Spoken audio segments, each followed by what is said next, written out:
Every day is a new adventure, but little did I know when I woke up yesterday that I would be taking a road trip with this old tractor, and what an adventure it was.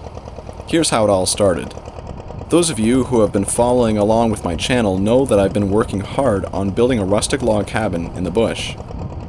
Now that I'm partway through the second building season, I need to start collecting some stone for the cabin foundation. And although I've had occasional use of my grandfather's tractor in the past, I have gotten to the point where I needed a tractor of my own to haul the stone on a more regular basis. My plan is to have the foundation in place before the snow flies, but I'm beginning to run out of time as the summer is already coming to a close.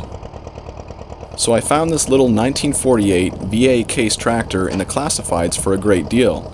I checked it out and saw that it ran well, so I made the purchase, shook hands, and just like that, I was the proud owner of my very own bush tractor. Since I don't have my own trailer, I decided to drive my little tractor to the cabin site. My friend agreed to track along with me in the car, and we'd trade off at the halfway point. It was a trip that we were both looking forward to, plus it was a good way to clean the tractor out by giving it a good run. I took the first shift driving. The one front tire is slightly smaller than the other one, so the tractor tended to wander a bit, but I still enjoyed driving it. As well, I really enjoyed the slower pace because I was able to appreciate the scenery. Everything was going great. As long as the tractor didn't break down, I was looking forward to a long, relaxing drive.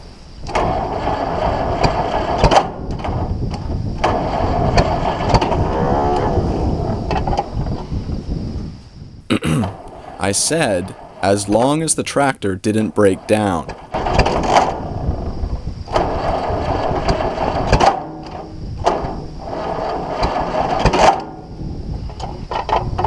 Guess I should have charged the battery first.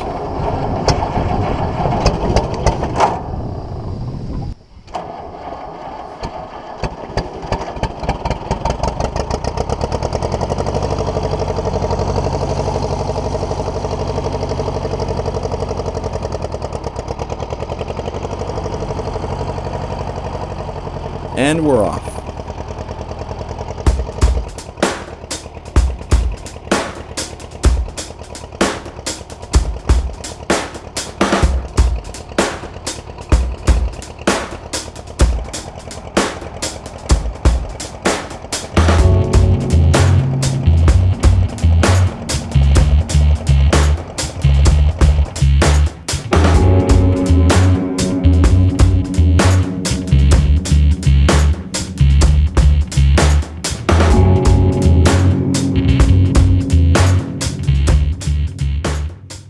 An Amish gentleman and I waved at each other from opposite shoulders of the highway.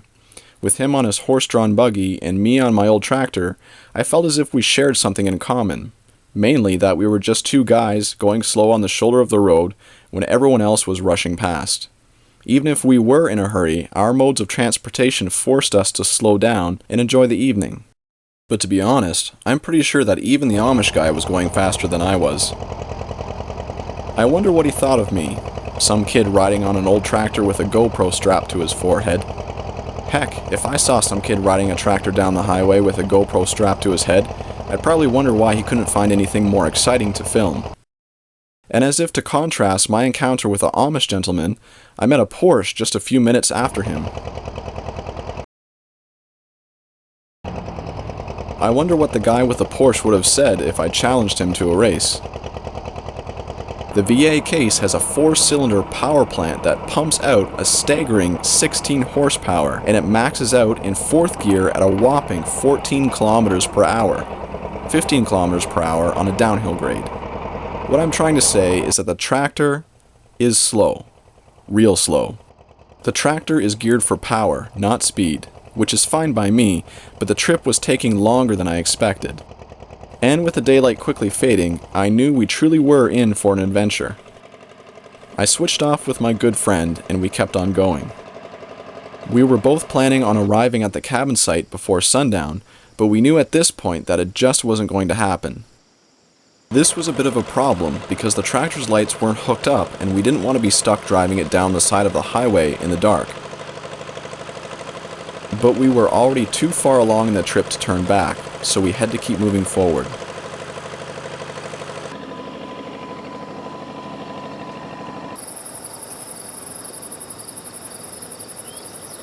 to make sure my friend was safe, I tailed closely behind him in the car with my hazard lights on for visibility. We quickly turned off on a lonely stretch of dirt road with no cars.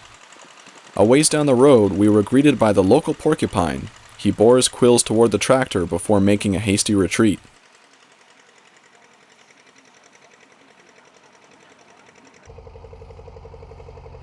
We headed deeper into the middle of nowhere, moving from the highway to a long stretch of dirt road and eventually through grassland. Gradually, we neared our destination.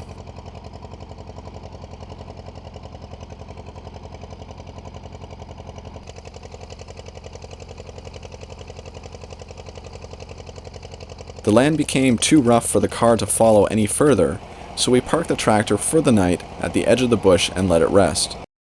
I'll return for it in the daytime, when I'll be able to take it on the last leg of the journey into the cabin site. My friend and I were originally expecting the trip to take about 2.5 to 3 hours, but it ended up taking 5. Little did I know when I woke up this morning that I would end my day by standing next to a tractor in the middle of a field, in the middle of the night, in the middle of nowhere. Life truly is an adventure. Anyway, we were tired but very happy with the tractor. I think it's going to make an awesome addition to the team. Now the only thing left is to name the tractor.